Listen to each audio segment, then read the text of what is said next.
Hey, what's going on, everybody? It's Matthew, and of course, today we are returning to the AWA Remco tournament. So we are in part two of round two, and before we do get into the actual tournament videos, a couple notes. First, today, Saturday, I am expecting a delivery from XOX Customs. It's actually a figure that, not the character himself, but the figure design is actually something that I think they took to heart. One of the designs I mentioned, or kind of what I was looking for. So I thought that was super special. I was trying to wait for the mail carrier to show up before making this video so I could show it off, but it looks like I'm just going to have to wait and make that video later on in the day, and that way I'm able to show off that figure. But also, it kind of occurred to me, 3+ weeks into the month, that September is kind of like a anniversary month for me. I was in Syria in 2021 when I had my injury and got sent home.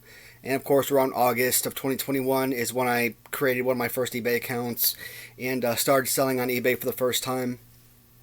And once I started making a few sales, earning some extra money for myself, that's when I started buying, things for myself. I got married in 2005, and pretty much from the get-go, very few, if anything, did I ever spend on myself. I always spend money on groceries or, gasoline or something like that, pay medical bills, credit card bills, etc. So I never actually used any of the money for myself. I'd go on these deployments for years and wouldn't spend a dime the entire time I was gone. I always looked at it, what? I could eat at the DFAC for free. I can go to the laundromat for free, drop off my clothes. Anything I needed, clothes-wise or, toothpaste, a toothbrush, stuff like that. I brought all that stuff with me, so I never really had to, get extra hygiene items or anything like that. So when I finally started selling on eBay, for the first time in almost 2 decades, I started buying stuff for myself. And, well, September 2021 came, and all of this basically accumulated from that. So I kind of look at September of that year, 21, as being the start of my collecting. And the way that this room has really exploded over the last couple years is just amazing. I'm thinking at some point I want to clear out one of my extra spare rooms and try to use that for additional storage and displays and whatnot. But hey, happy anniversary to me. So today we got some really fun matches. I'm looking at a number of these figures here, and I'm not happy. Fun matches, absolutely, but come on. We're only in round two, and you know how much I despise losing all of these amazing figures within the first couple of rounds. Once you get to round three, it's a solid run. Round four and above, I always felt like, okay, even if they don't win, at least it had a chance. You could really have the opportunity to show off these amazing figures. But when they're eliminated first 2 rounds, it's kind of a waste, in my opinion. Random drawing, so that means you never know who's going to square off against who until you pick out the names. So this first matchup is incredible because they're actually probably 2 of my most favorite customs from this line. And to lose one of them in the early going, it's going to hurt. So from the sheep herders, we have Butch, I believe it's Butch Miller, squaring off against Kamala. Alright, so we will start off with who I know best as the Bushwhackers. But, between Luke Williams and Butch Miller, you had several different names. You had the Kiwis, the New Zealand Kiwis, the sheep herders, the New Zealand sheep herders, the Bushwhackers, probably a couple other names mixed in there, between like wrestling in like Puerto Rico or Spain, stuff like that. So in other territories, different names. But for what I find to be absolutely amazing, I mean, these guys had so much stability for almost 40 years. These guys were active in professional wrestling. So from around the mid '60s until the early 2000s, they were active wrestlers. It wasn't always Luke and Butch. You know, you had a couple other guys who were part of the team at different variations of the tag teams, but Luke and Butch were always like the stables for the most part over the 30-something year, almost 40-year period. Butch, I think I actually like the Luke Butch a little bit better than Butch because I just like the lighter hair. But with Butch, a little bit darker. And I was watching a match just recently with the Sheep Herders scoring off against the Fabulous Ones, and they kind of had this really awesome look, white, gray pants, camo pants, just going along with this orange shirt. I just thought that was pretty awesome. I think I would love to get accustomed with that at some point. And I've said it before, as members of WWF, the Bushwhackers, I mean, their entire attitude were completely different than what you would find as these grapplers, earlier in careers. They were actually tag team champions several times in different companies, different Mid-South or stuff like that. UWF, I think they were like the very last tag team champions just prior to UWF merging with, not AWA, NWA. I always think of NWA as like this different commodity, but it really wasn't. I mean, NWA is essentially WCW. It's like the hub for all of these different wrestling promotions. So they were quality tag team wrestlers, and when I kind of look at them in WWF, this dialed down tag team, got beat up a lot, eliminated quickly from rumbles and battle royals and stuff. It just wasn't your father's Sheep Herders. Well, most people are my age, so they probably didn't. They probably would say they're themselves. They wouldn't say their father, but I don't know. The Ugandan giant Kamala. What was his name? I know his last name was Harris. I can't remember his first name, but man was born in like Mississippi, and he had like this stereotypical African warrior type of deal. He'd come down to the ring. He'd have this big Ugandan or African face mask on with a spear and a shield and everything. And he'd be portrayed as like not an idiot per se, but like I've talked about how he used to always like try to pin people while they were face down, and then he'd have to like spin them over several times and still end up on face down, kind of pinning. But eventually, he'd roll them over again, get them on their back so he could pin them the correct way. What I said about the Kamala figure, it doesn't matter what toy brand you're looking at, what toy company, Kamala is always given one of the best looks of any figure out there. And even customizing a Remco figure, they're still doing him justice. An absolutely amazing piece. Absolutely love it. One of the few wrestlers who come to the ring with, barefoot and, heck, wore like a little loincloth or whatnot. You have the infamous star and moon on his stomach and chest. Incredible. It may have been a kind of negative, as I was saying, in regards to how he was portraying, African warriors or whatever, but, he played the heck out of that role.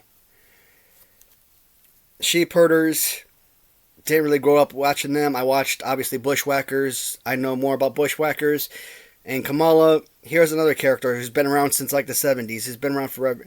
And you know what? He lived a long life. I think he just passed away in 2020. I think he was like 70 years old at the time. So not too many big guys out there. And wrestlers in general live a long life. So that's something to be grateful about.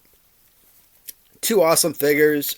Two figures that I really saw going 4 rounds plus. So having to lose one of these guys right off the bat, it sucks, man. But I think I'm going to have to go with Kamala. I think it's the most obvious answer for me. Kamala is going to defeat Sheep Herder Butch to move on to round 3. So, this next matchup is kind of an interesting one. When I first chose the names, I really wasn't sure which way I wanted to go. Based on how this matchup or how these tournament videos have gone, you would think that the custom has the leg up, but this original figure actually has one of my favorite accessories, and of course, I've said it before, from Remco, he probably has my favorite version of this character, and that's going to be Sergeant Slaughter as he squares off against original Ric Flair. And I talked about Sergeant Slaughter with the beret.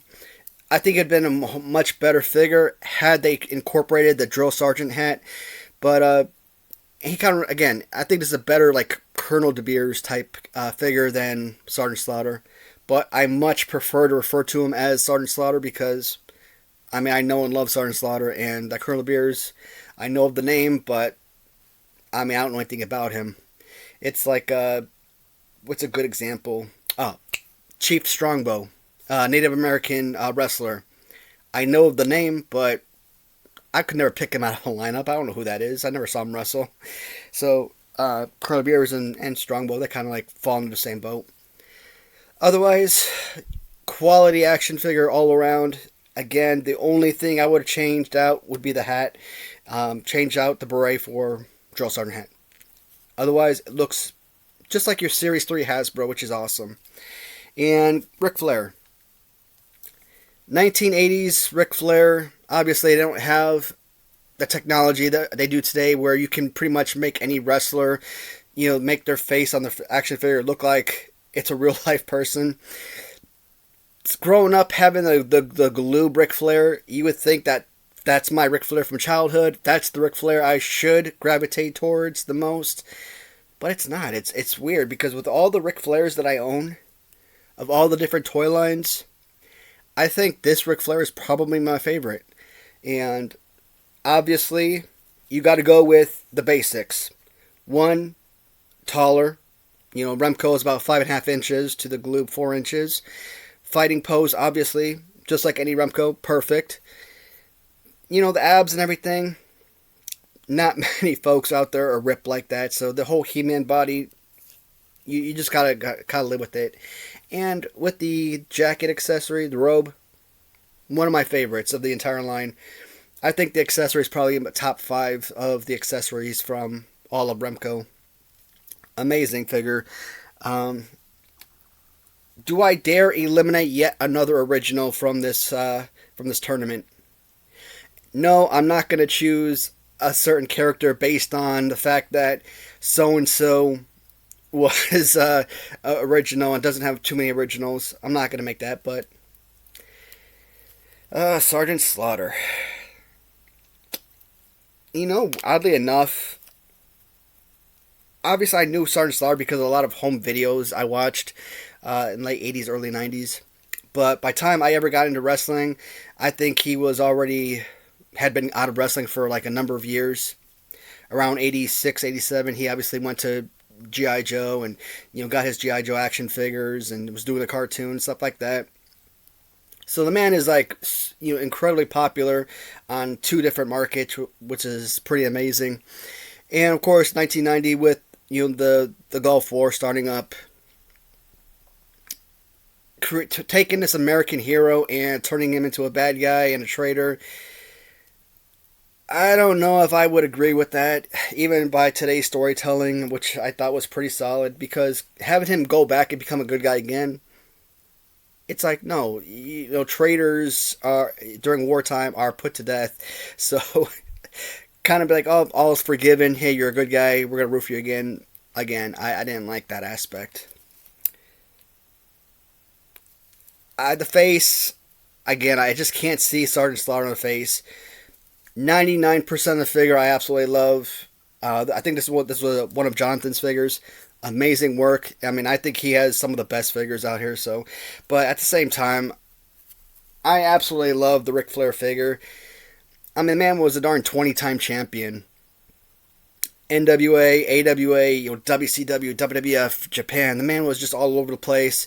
And oddly enough, I was watching this video recently, and he kind of made a point of how he was, the world's champion, and he's in Japan, and like nobody knows who he is, but everybody is talking about Hulk Hogan back in the United States, and it's like nobody knows who I am, and I'm like, the champion, and I thought that was pretty remarkable. And he gave a shout out to Hulk Hogan, talk about how Hulk Hogan is the greatest ever. I'm like, thank you. People may have grown up with Ric Flair, love him the most, but come on, Hulk Hogan is the greatest wrestler ever, in my opinion. You don't have to do all this high flying, jump off, backflips off the ropes or anything, and it's just what he brought as far as energy and bringing the crowd into it and everything.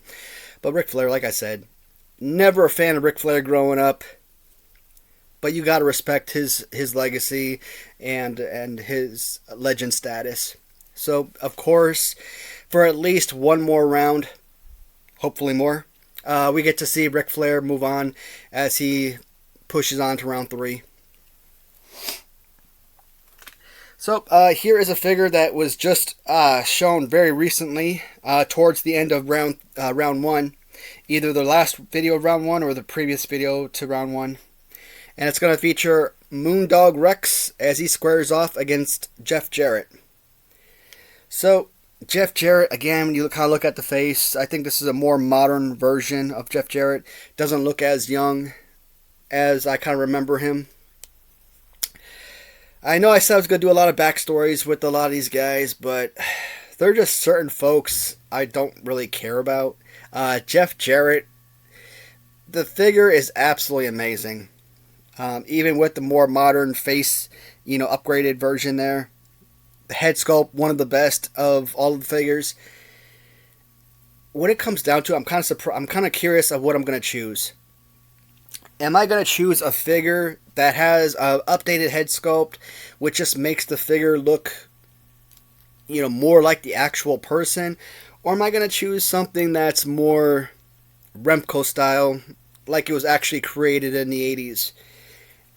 Right now, I'd like to think that I'd probably go with something that, fits in with the actual original figures, but that is just so solid. And of course, I talked about Moondog Rex. Didn't really know a whole lot about him growing up. I've always heard the name. I always hear people talk about him, but I always figured he was like a jobber type. I never knew of him as like a superstar or anything like that. And kind of read up and learn about him a little bit and find out that how he was multiple time heavyweight or tag team champion, and how he played all these different roles and gimmicks, multiple tag team partners. Just a very credited person throughout the 1980s. I mean, he was there throughout the WWF of the 80s, in and out, but he was there. He was like Kamala.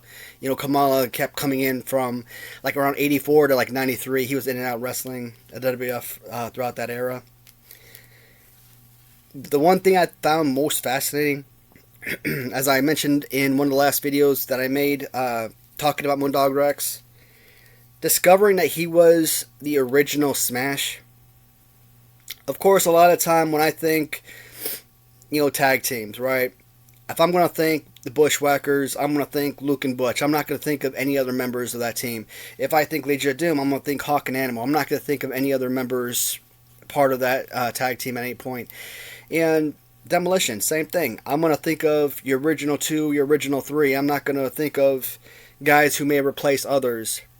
Obviously Crush had that 3-man tag team, but he eventually replaced Axe as the 2-man tag team with Smash. But you would think that the original Smash was the man you grew up watching. Nope. Moondog Rex. And just a history like that is just so important. Jeff Jarrett, he was an Intercontinental champion. He was one of those guys who won the belt because Owen Hart, who was his tag team partner, died. And Owen Hart was actually supposed to win the belt the next week, but they had to move it to Jeff Jarrett instead because the belt, that was the storyline, is that someone was gonna take over as the new Intercontinental champion. I was never a fan of Jeff Jarrett. Love this figure. I'm still interested in doing some more research on Moondog Rex. I want to know more about this guy, and I just kind of like the figure a little bit better because, again, it's very Remco era appropriate. Amazing figure, amazing head sculpt, but Moondog Rex to me, even though I don't know enough about him, I still care about that character more than Jeff Jarrett.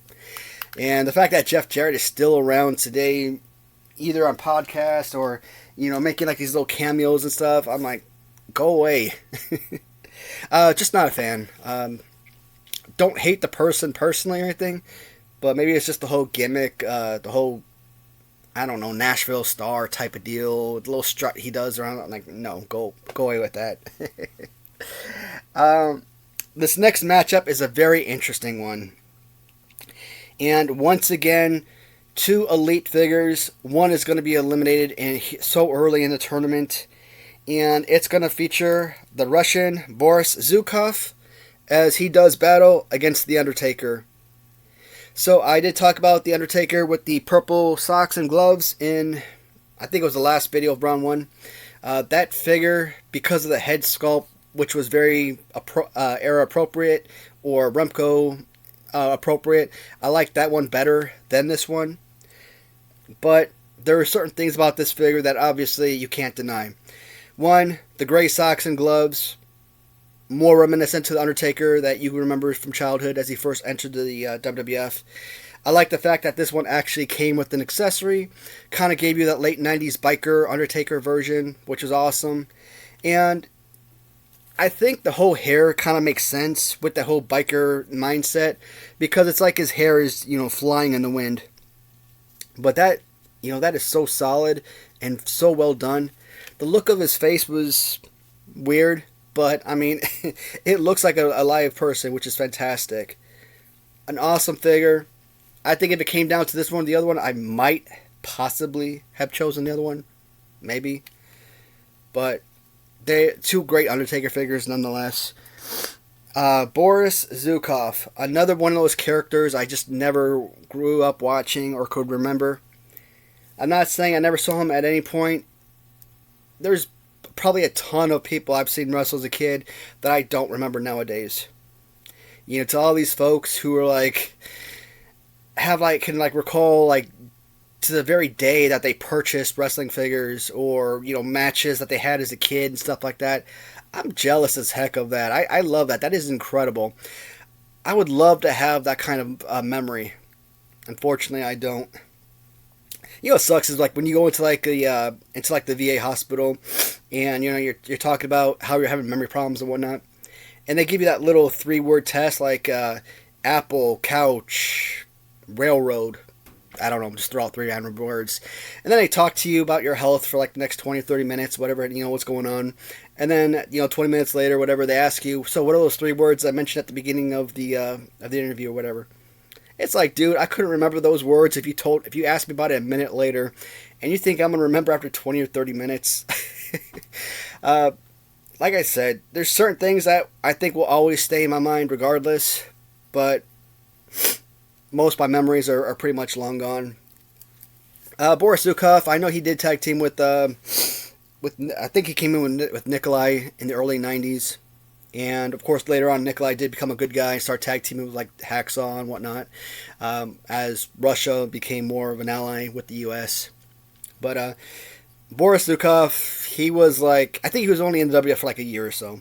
And I think he was more of a jobber type. He wasn't the mega superstar or as much of a superstar as he was in, the American Wrestling Association prior. So, but Boris Zukov, and there were a couple other Russian wrestlers, off the top of my head, I can't remember. And this guy, he's not even Russian. You hear him talk, you would think, okay, yeah, definitely. But he's from Minnesota or something. And that's crazy to think about that. Kind of like the same thing when you get these guys who portray all these different characters that you didn't know about. You think Doink was one single Doink. You don't think of 3 or 4 different guys portraying him. You don't think of Skinner as Doink or anything like that. You don't think of Repo Man being Axe or was it Axe or was it no? It was Smash. It was Smash. I'm trying to think, man, but it's hurting my head. Boris Zukov, if it was simply a decision based on history, your favorite wrestlers, your characters you grew up watching, admiring, loving, the sustainability, Undertaker 1,000,000% on all of that. But I've said Boris Zukov is probably a top 3 figure, maybe a top 5 at worst, among the entire AWA Remco line, or among the original figures. His singlet is absolutely remarkable. Comes with the accessory. The face design is absolute perfection. I don't know. This is probably going to be one of the hardest decisions in this entire tournament. And I'm talking about if these were like the last 2 figures standing hard.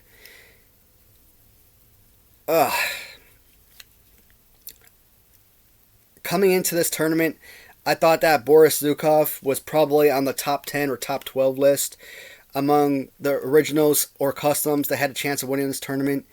And with this battle, I don't know. It doesn't make it any easier. What do you think, guys?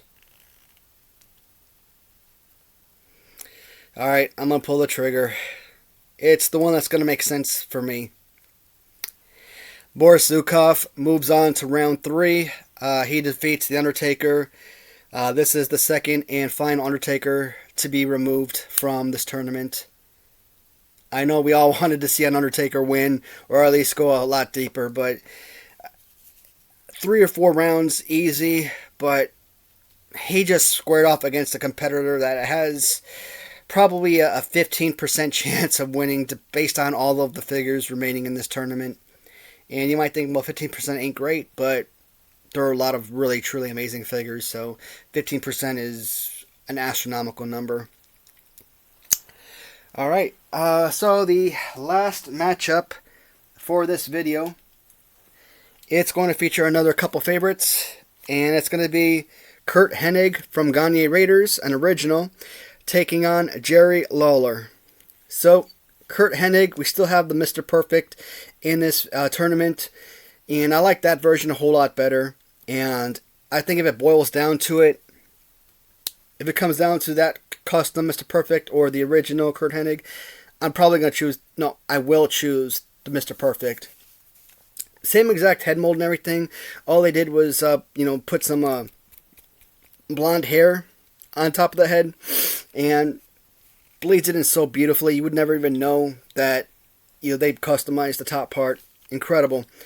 The Gagne Raiders, with any of these figures that come with the military, battle dress uniform or whatnot, woodland camouflage uniforms, I'm going to gravitate towards. I just love the look. I think it's amazing.